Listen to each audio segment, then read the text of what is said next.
सुहरा, सब ठीक है? कोई परेशानी? घर वाले मसले का क्या बना? किसी वकील से बात करूंगी, फिर पता चलेगा कि कोर्ट में मामला आगे कैसे बढ़ाऊं। एक मिनट, तुम्हें नए कानून के बारे में पता चला?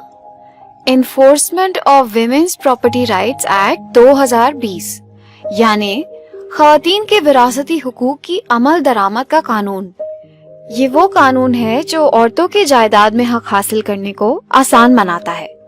इस कानून की वजह से इतनी आसानी हो गई है कि अब कोर्ट जाने की भी जरूरत नहीं पड़ेगी। बाजी, वो किस तरह? इस्लामाबाद में enforcement of women's property rights act 2020 का कानून अभी अभी मंजूर हुआ है, जो जायदाद और विरासत के मामलात में औरतों के लिए आसानियां पैदा करता है। इसके अलावा मुल्क भर में अब सदाकतनामा जानशीनी यानी सक्सेशन सर्टिफिकेट और परवाना इंसराम जायदाद यानी लेटर ऑफ एडमिनिस्ट्रेशन नादरा के दफातर से ही जारी होते हैं, कोर्ट कचहरी जाए बगैर। याद रखो, सक्सेशन सर्टिफिकेट गैर मनकूला जायदाद के लिए होता है, जैसे मोटरसाइकिल, गाड़ी। लेटर ऑफ एडमिनिस्ट्रेशन मनकूला जायदाद के लिए, मकान, जमीन वगैरह। बाकी और मालूमात मैं तुम्हें नादरा की वेबसाइट से निकाल के दे दूंगी। नादरा के कंप्यूटराइज निजाम और इस कानून के जरिए कोर्ट कचहरी को थका देने वाले चक्कर खत्म हो जाएंगे। किसी की फौदगी के बाद नादरा अपने खुदकार निजाम से जायदाद के बंटवारे की तफसीलात दरखास्त पर तैयार कर देती है, और वो भी 15 दिनों के अंदर अंदर। और ये सब कार्रवाई पक्की कार्रवाई होती है, और नादरा के ये कागजात कोर्ट और कचहरी की सूरत में भी काम आते हैं। अगर नौबत इस बात तक चली जाए जैसे कि कोई भी नादरा से जारी करदा कागजात पे सवाल उठाए या नादरा से तस्दीक शुदा जायदाद के अलावा कोई भी जायदादी मसला दरपेश हो। अच्छा, तो बाजी मैं अपनी दरखास्त किस तरीके से दर्ज करवा सकती हूँ? पहले तुम वहाँ अपना शनाख्ती कार्ड नंबर और फौत होने वाले का मौत का तस्दीकनामा जमा करवाओगी। फिर सब बुरसा की मालूमात और फौत होने वाले की जायदाद में मनकूला और गैर मनकूला चीजों की तफसीलात भी नादरा को जमा करवाओगी। फिर सब बुरसा नादरा के ऑफिस जाके अपनी रजामंदी की तस्दीक करेंगे। फिर नादरा एक नोटिस अखबारात में शाया करेगा, जिसमें तुम्हारी जायदाद के हिस्से के हवाले से इख्तलाफात जमा कराने का एक मौका दिया जाएगा। अगर कोई एतराज करता है तो नादरा तुम्हें मुतला कर देगा, वरना अखबार में नोटिस के 14 दिन बाद नादरा तुम्हारी दरखास्त मंजूर कर लेगी और तुम्हारा हिस्सा तुम्हें बआसानी मिल जाएगा। अच्छा, अगर मुझे कोई मुश्किल पेश आ रही हो? Enforcement of women's property rights act 2020 के तहत अगर कोई नाइंसाफी हो रही हो या किसी खातून को कोई मुश्किल पेश आ रही हो, तो वो अपने किसी करीबी खातून मोहतसिब के पास भी जा सकती है। मगर अगर शिकायत करने वाला उसी औरत का भाई या कोई और रिश्तेदार हो और वो आपका हिस्सा हड़पने की कोशिश कर रहा हो, फिर? हाँ, तो enforcement of women's property rights act 2020 के सेक्शन 4 और सेक्शन 7 के तहत तुम ऐसी सूरत में मोहतसिब के सामने शिकायत दर्ज कर सकती हो। सेक्शन 4 की ज़िली सेक्शन 5 के तहत ऐसी शिकायत का फैसला 60 दिन के अंदर अंदर होना चाहिए और इस फैसले के बाद तुम्हें अपने हिस्से का कब्जा मिल जाएगा।